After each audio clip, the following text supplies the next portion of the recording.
we now have a completely different sector. We are seeing them on the road in different forms every day. We're seeing electric vehicles. We have somebody who leads Corpcom for an EV company based out of Bangalore, Aether Energy. Over to Murali Sashidharan. We heard 3 case studies so far. Now the next couple of them are going to be about how the teams stand out and rock as Corpcom teams in their own way. Murali, over to you. So hi, thanks everyone. Thanks to the Reputation team today. Amit, you and your team do a lot of work, a lot of events. We are creating you're creating our kind of CII or FICCI. So thanks to everyone, and most importantly, thank you for having me here. So as Amit said, I represent Aether Energy. We are a two-wheeler EV company, and right now the EV space is it's hotting up. It's a great space right now. Last year, it grew 30% year-on-year growth last year. We had over 10 lakh sales in the EV industry. So it's a very exciting time. Why is it growing? It's petrol prices, awareness, rising awareness, new products, government incentives. And if you look at the two-wheeler EV market, and I'm talking about the scooter market, which we're in, there are 4 main players who contribute who have more than 75% of market share, which is Ola, TVS, Bajaj, and us, Aether. The first 3 names, I don't think anyone here hasn't heard of. Everyone knows of an Ola, everyone knows of TVS, everyone knows of Bajaj for sure. So for Aether, it has always been a challenge. And how do we take on these giants? How do we differentiate ourselves? And for that, I think obviously the first step for us was having a strong team in place, having the right processes, the right people, and doing things differently. So I thought the first part that I would talk about is collaboration. As you can see from here, this is a simple Formula One pit stop, which happens in under 2 seconds. Yeah, that's under 2 seconds it happens. And it's not one person doing it. It's like an orchestra over here doing the whole thing. There's a guy who lifts the car up. There's a guy who brings the tires. There's a guy who puts it in. There's a guy who bolts it in. So collaboration is no different from our point of view. I think the great thing at Aether is there are many teams, and the comms team has an in with all of them. We have our ears to the ground. We are not a reactive team, and you know how it works when somebody from the finance team or some other team comes and tells you, listen, we're doing this partnership. Please put out a press release on this. And all of us say, yes, and we do it, and we send out a press release. And quite honestly, it's quite boring. But anyway, this is what we do. For us, we have teams sitting with all the other teams so that we have an understanding of what comes up. We can drive it rather than them driving it. We see things differently. The other teams, a product team or a design team, they don't think the way we do. They don't have that media opportunity, or we are always looking at a story. They're not looking at a story. So we've always found a way to collaborate with different teams, and we are not in isolation. We work with, I think, especially for a product like us, it's a charging team, it's a product team, it's a creative team. And one of the events we created this event called the Community Day, where we launched our scooter. And this event had media, they had influencers, which we all do. We had our community members, we had potentially new customers, we had our retail partners, and we had our finance partners as well. Now, from a PR perspective, the last thing any of us want is to get any media close to any of our customers or any of our partners, because we're all scared. What are they going to say? Is there a negative story going to come up? Are they going to find out about this? But I think we are confident in our brand, and the team is confident. So we have always encouraged this kind of collaboration to happen and people to work together on them. Assigned role. It's like a football pitch over here. Each person has got an assigned role. The defender passes it to the midfielder, who passes it to the central winger, who passes it to the striker, and goes in. I know it looks quite simple. It doesn't work out like that. But again, we are no different. It's about skill sets, knowing each person's skill set, and the roles have to be defined. This is where we come in. We make sure that each person is focusing on one part. There are no roles overlapping in our team.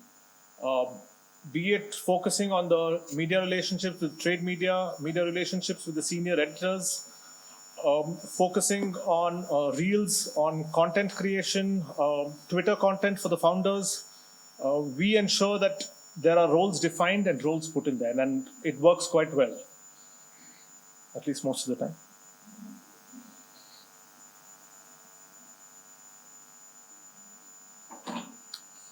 Now, this part, I think a good thing with smaller companies or startups is you have a free hand to do almost whatever you want.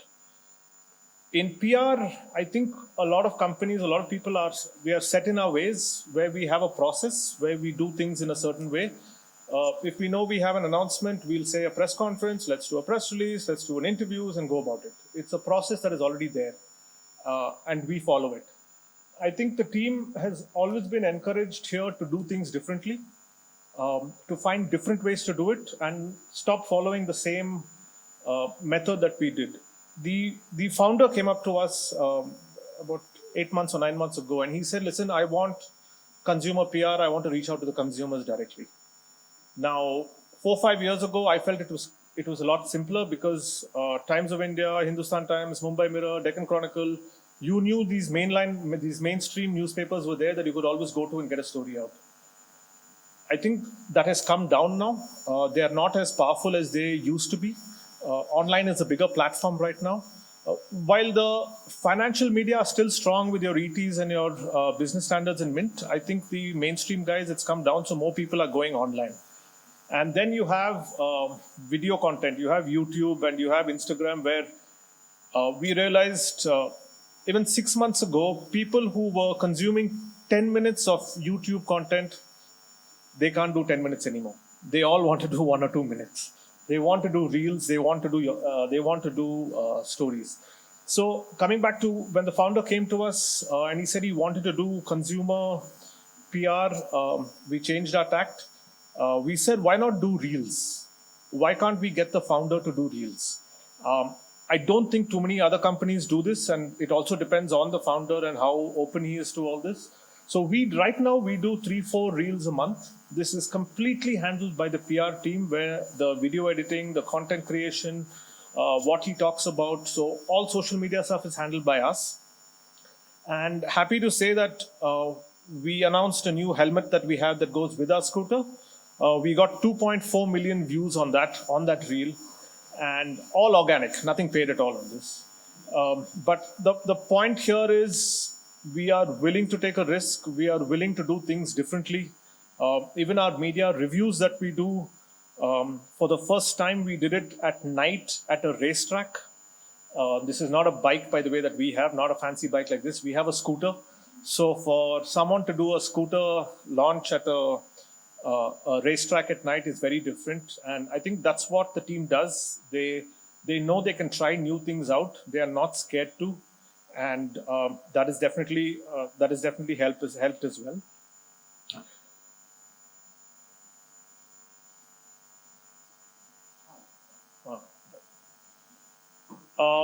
Running with it. I think it's important to let the team or members of the team do their work their way, instead of constantly stepping in. As long as you have the trust in your team, I think, which we all have in each other, let them do it. And I think that's what we have done over here, where they are given accountability, they have their accountability, they have the responsibility, they are given the lead, and they go ahead with it. For example, last month, I was on holiday and we had quite a big media review for our new scooter. And normally, at every event, you have some issues or the other and you hash it out with the team later. I think I was not there, and it was the only event that went off really well. I don't know if it's a good or bad thing, but at least I'm happy that the event went off really well. So And I think this has also got to do with a company culture where the founders, the two gentlemen over here, they are always accessible. They sit with everybody else. Uh, there is no hierarchy in the organization. So in the same way, there's no hierarchy in the team. The junior most member goes up to the founder and discusses ideas with him, with both of them actually. And so it's a top-down effort where everybody gets their hands dirty, everybody does things together. Sometimes it works, sometimes it doesn't work. Everybody takes a flak for it. So I guess in a smaller setup or a startup, you have this, you can do this. You can do a lot more. You can try out new things over here. And finally, celebrating success. Gujarat Titans and Lucknow Super Giants, they got access, they got into the IPL in 22, where the team was announced 4 months ahead of time. So what is the thing they did first? They started planning on which players they would choose for their auction and build the team around them, which is what they did. That was in February. In March, they started bringing everybody in together, which was the physios, the management, and everything else together. Now, why it worked so well is because it was a young team. They didn't go for stars. They went for a team. And a team where each person is supposed to play a role. It was not about who was the biggest player. It was about getting that result over there. We decided to partner with them for the exact same reason, where we thought they were a young company going up against the big guys, going up against the giants of the industry. And the idea behind this is to celebrate success. Failures happen very often. Disagreements happen all the time within our team. But I think it's important that we do stand up, we do take notice when we have wins, however small the wins are. Normally, I think all of us know this here, PR is not appreciated as much as other industries. We don't get a pat on the back every day. And yesterday's good story is forgotten tomorrow. So I think, at least internally from a team point of view, what I always encourage is celebrating success and making sure that the team understands that you are being praised, you are doing a good job, and getting it on. So I think that's mostly it for me, but thank you. One question, we can take one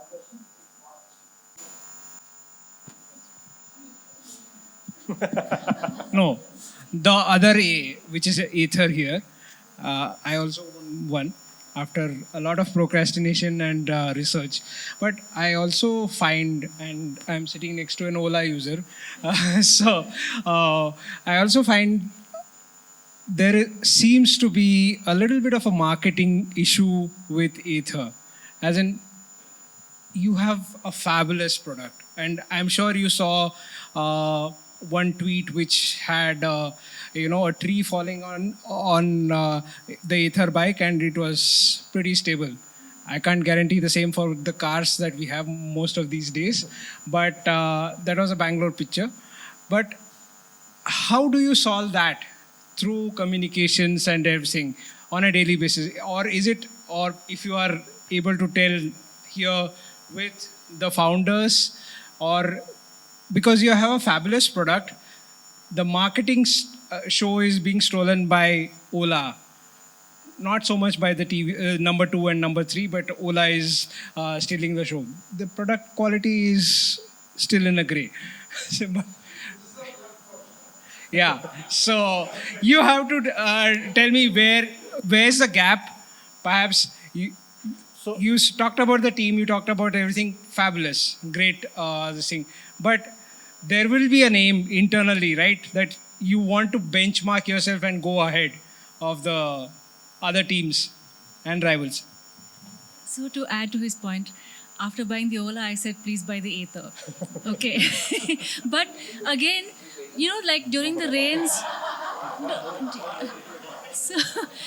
but Ola does a fabulous job of marketing, right? During the rains, videos went viral about Ola's beating the floods, neck to neck, just powering through, right? So this kind of stuff is very powerful. So that's what you have to do, I think. It's an opportunity. No, but I'll just start off with something. I was talking about our founders earlier. So this whole marketing issue you're talking about, it was initiated by my founder. Now, it's brought problems on me, but that's not the point. Where the point was that we were pioneers in the market, but we didn't market it that well at the beginning, which is why we are falling back.